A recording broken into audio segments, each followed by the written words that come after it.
Hey, welcome back. This is Dino. This is the latest mini lecture. This one's titled Ghosts in the Machine. Social media alters our behavior. Look at this spooky looking fella. So, for a little context, what is the idea of a social contract? This is from Jean Jacques Rousseau, a classic. Each of us puts his person and all his power in common under the supreme direction of the general will. Sorry about the gendered pronoun. And in a body, we receive each member as an individual part of the whole. So it's like it's giving part of oneself, one's person, and their power to the general will. Another one by Hume. The other party, by founding government altogether on the consent of the people, supposes there is a kind of original contract by which the subjects have tacitly reserved the power of resisting their sovereign. Whenever they find themselves aggrieved by that authority with which they have, for certain purposes, voluntarily entrusted him. So again, it's the idea that you have a government that consents, that people consent to. This forms a contract, and then people reserve some power to resist their sovereign. So again, it's like a contract between people and the government, the power. And then this is more of an updated view of what was just said, and maybe a little bit more specific to make it a bit more concrete. A social contract is an implicit agreement among society's members to cooperate for social benefit. In essence, you sacrifice some individual freedom for state protection. From all this, maybe to bring it into more of a technological context, what is today's social contract with social media platforms? What do we give up in terms of our individual freedom for state protection, or more specifically to these platforms, the ability to use them and whatever affordances and positives they give to you? I'm going to go over Walter Kirn, one of his readings, and here's some preliminary questions if you haven't thought of them, if you haven't thought of them while reading, or you're about to read the article. How do social media and devices collect our data? What happens with this data? What are the implications of this collection? What is Kern's Walnut moment, which we'll talk about in a second? And have you had your own personal Walnut moment? The article that we're talking about is in the Atlantic. It's called "If You're Not Paranoid, You're Crazy" by Walter Kirn. So the background sort of entry and anecdote to the story, to the article, is that Kern, upping his diet, he wants to integrate more walnuts into his diet. Then he found by saying the word walnuts out loud, it ends up consequently being displayed on one of his devices. Like, it sort of gave him a push notice saying, hey, here's a way to get more walnuts. And he wonders, given this sort of innocent anecdote about walnuts, about how our data is being collected and used, and whether or not you should be paranoid. Here's some quotes, some driving quotes from the story, the article. When I later read that Facebook could tell when two of its users were falling in love, I wondered whether Google might have similar powers. It struck me that the search engine might know more about my unconscious than I do, a possibility that would put in a position not only to predict my behavior, but to manipulate it. Lose your privacy, lose your free will. A chilling thought. Maybe think about this from this quote in the article at large. How much personal information do platforms have? And are you comfortable with this power? It seems like we just project ourselves through Facebook, through our social connections, what our social lives are. Through Google, in the search engine box where we put our text, it's our almost unchecked desires about what we want on a moment by moment basis.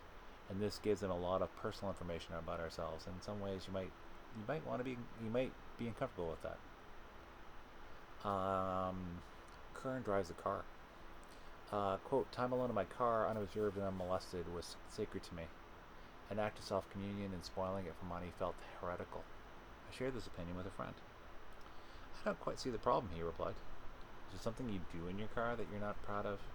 Frankly, you sound a little paranoid. My friend was right on both counts. Yes, I did things in my car I wasn't proud of, and yes, I've become a little paranoid. I would have to be crazy not to be. Have you, or we, more generally, become paranoid online? What's that impact on us? Do you find yourself at certain times shying away from talking about certain things near your devices? Are you worried about them being with you in maybe more intimate moments of your life? Again, not suggesting that you're doing anything wrong, but we have more private moments where it's just ourselves and our people we care about most. And ultimately, what's the impact on us and on society? Are we self-censoring a bit? Are we more aware of what we're saying and when? Another quote, Google's data mines presumably exist merely to sell us products, but the government's models of our inner selves might be deployed to sell us stranger items, policies, programs, maybe even wars. Well, this brings up the bigger question, why do corporations and governments even need our data? Obviously, if we're signing up to a platform, they should know our names, maybe our email addresses, at minimum probably. Governments obviously need to count for their citizens, but it feels like we're giving them so much data that ultimately if it's used by the wrong regimes or wrong corporations, they could feed us, again, policies, programs, maybe even wars. Don't want you to get too paranoid, but the data's out there. It can be used for something. Another quote, I knew that many of my fellow citizens took comfort in their own banality. You live a boring life and feel like you have nothing to fear from those on high. Of course not you, but other people. But how could you anticipate the ways in which inside spread of spying might prove handy to some future regime? New tools have a way of breeding new abuses. The question that leads to, how are we, or will we be abused with our data? Is there an idea that in sometime in the future, the data that's being collected on us might be pieced together in a way that it could be used by different corporations, different governments for other reasons? Who knows? Who knows? Another quote, I wonder whether a generation, like the newer or younger generation, that found the concept of privacy archaic might be undergoing a great mutation, surrounding the interior psychic realms whose sanctity can no longer be assured. Masking one's insides behind one's outsides, once the essential task of human social life, is becoming a strenuous, suspect undertaking. Why not, like my teenage acquaintance, just quit the fight? Should we just quit the fight and lose our privacy? Or how else could we respond? It seems strange these days, so to someone like myself who's a little bit older, it seems like people have, for their, most of their lives, had an online presence, and you have a profile up on some platform. We give our names, our interests, our pictures, our friend networks. If we're giving all this away, why not just give the rest? And again, it feels like maybe in some ways, generationally, maybe people from an older generation protect their privacy a little bit more. Another quote, if someone had told me even a few years ago that such a thing wasn't pure coincidence, I would have had my doubts about that someone. Now, however, I reserve my doubts for the people who still trust. There are so many ghosts in our machines, their locations so hidden, their methods so ingenious, their motives so inscrutable, that not to feel haunted is not to be awake. That's why paranoia, even in its extreme forms, no longer seems to me so much a disorder as a mode of cognition with an impressive track record of prescience. Do you ever feel paranoid online? Should you? Is maybe the great Walter Kirn maybe feeling a little bit too paranoid? I personally don't think so. We're giving all this data away.